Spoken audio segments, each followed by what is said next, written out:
Welcome back. In our last episode, we talked about the masks we wear, the golden mask of the perfect daughter. But today, I want to look at where that mask comes from. We are talking about the intergenerational hiccup. It's the silent conversation between Afghan mothers and their daughters. It's the things we don't say at the dinner table, the things we hide to protect each other, and the cycle of trauma that we often inherit without even realizing it. If you're a daughter of Afghan dysphoria, you know the push and pull. On one side, there's a deep, furious love for your mother. You see her sacrifices, her fears, her pain, and her tears. You know, on one side, she left the whole world so you could have a future. But on the other side, there's a wall. It's the wall of Chup Bosh. It's the moment you try to talk about your feelings, your mental health, or your choices,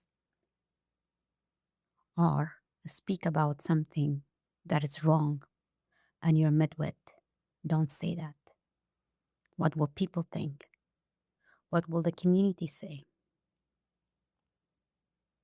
It's easy to feel angry. It's easy to feel she doesn't understand you. But to break the cycle, we have to look at why.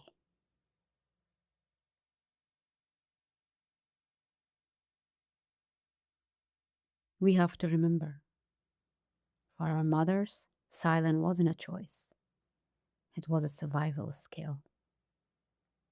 They grew up in a world where being loud was dangerous, where having needs was a luxury they couldn't afford.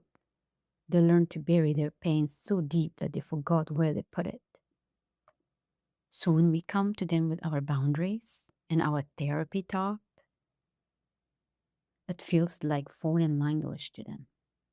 To them, our vulnerability looks like a risk. Our desire for self care looks like a betrayal of the family, of the relationship, of the community. They aren't trying to hurt us, they're trying to protect us using tools they were given. But here is the truth we have to face.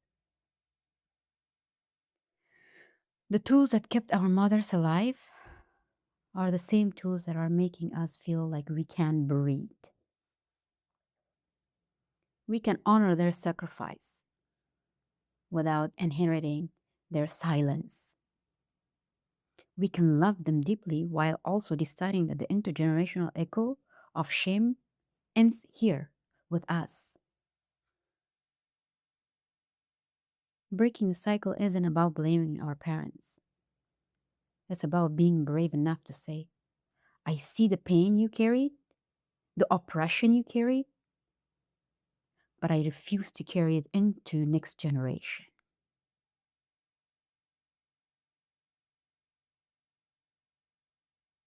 If you ever felt like a terror just for wanting to be yourself, or if you're struggling to bridge that gap with your mother, I want you to take a breath.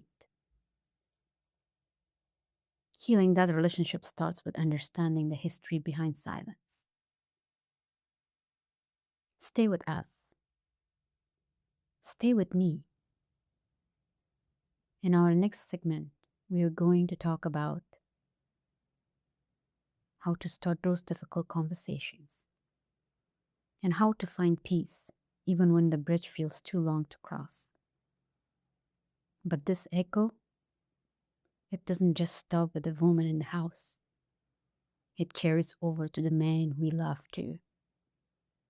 In our next episode, I'm going to talk about the other side of the silence. We are going to talk about our brothers, our fathers, and our sons, and what happens when being a man means never being allowed to feel or being a human.